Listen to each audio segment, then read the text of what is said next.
Hi everybody.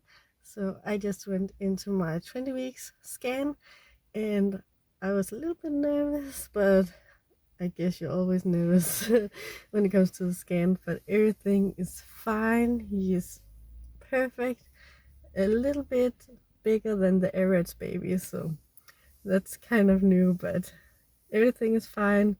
The placenta is on the back side of the uterus, so that's also fine. And I got some cute pictures, and I'll show you them when I get home.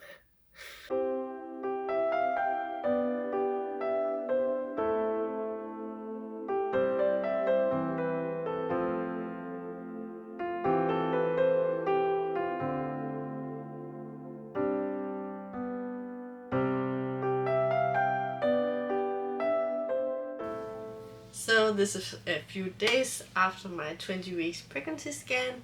It was on Tuesday, this is Thursday. I just didn't get to film it the same day, but I promised you a pregnancy update.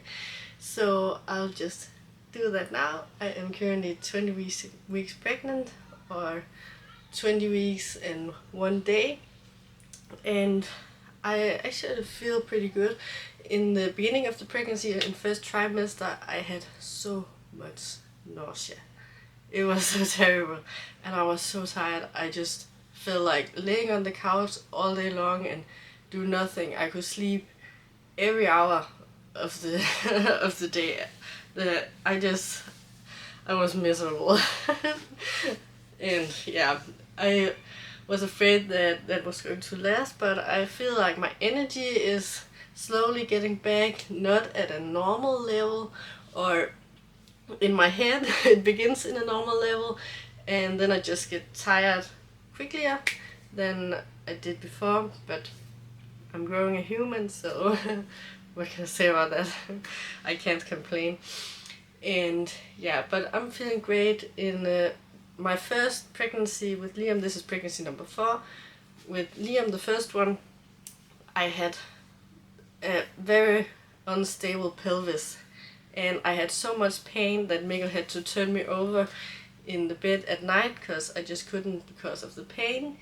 And I learned my lesson, and the following pregnancies I have been very cautious about not trying to do things that triggers the pelvis, and that's lifting heavy things. And when I turn, I try to do it with my legs like this, and turn like this instead of this, and trying to keep it together and stable. And yeah, some of the worst things I can do is vacuuming and mopping the floor, and as you can see in my my videos, I cannot help it. I am doing that, but I'm trying to do it in a slowlier way and not putting so much effort into it, if that makes sense, and trying to take it as easy as possible. And yeah, but as I said, this is pregnancy number 4. With the first one, I had pre-eclampsia, and I also had that with the second one with Freya.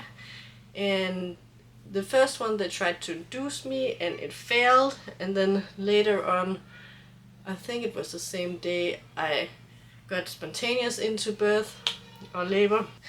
And with Freya, it ended up in a emergency C-section because of the pre-eclampsia. I had a really bad, I don't know what to call it. I had Liam at 38 weeks and 5 days, and Freya was 35 weeks and 4 days.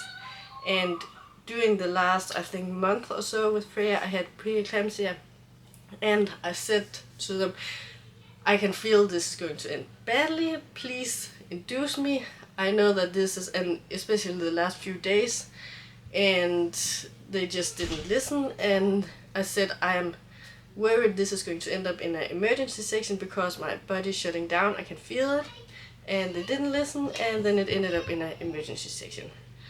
I'm not going into details about the other pregnancies in this video. You can write it down in the comments if you would like to hear more birth stories with the other children. I would be happy to share that. But this video is going to be about this baby. And yeah, the third the third pregnancy, it was quite easy, and the birth was easy as well. It took 1 hour from the first contraction until she was out. So yeah, we have 30 minutes to the hospital here, so that is going to be exciting. The only reason I got to the hospital before the actual labor last time was because my water broke, or it wasn't broke like a big splash, it was just dripping. So I had a heads up before I started, so I hope that it's going to be the same this time, but we'll see about that. I was considering doing a home birth, but they say, the doctors say that it's more safe for me to do it at the hospital because I have had a C-section before. I didn't have any problems in the last birth, so I don't think that I would have problems that way, and I'm still a little bit back and forth on that because all the stress about getting somebody to watch the kids and getting to the hospital, if it happens during the afternoon, Mikkel is working half an hour away from here, so that will take half an hour to get here, and then maybe half an hour to get the kids to his mom, and then half an hour to the hospital. That's 1.5 hours. And both Liam and Haley's birth lasted 1 hour. Liam was stuck, so it took a little bit longer to get him out, but 1 hour. Haley was 1 hour from the first contraction until she was out.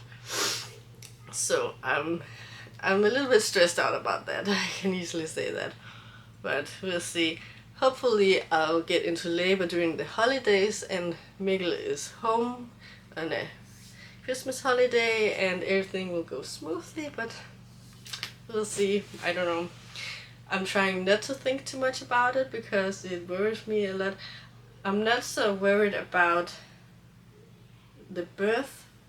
It's more the stress around it, if you can say that. I feel like my birth is going to be easy as Haley's, I hope so. But all the stress, I can't talk today, but all the stress about getting to do everything in such a short amount of time, that's the worst part of that's the worst part of it, I think. But we'll see how it goes, and maybe I'll settle a little bit more about it as time goes, but I don't know that. You can let me know what you did. Did you do a home birth or a hospital birth? I have only tried the hospital birth.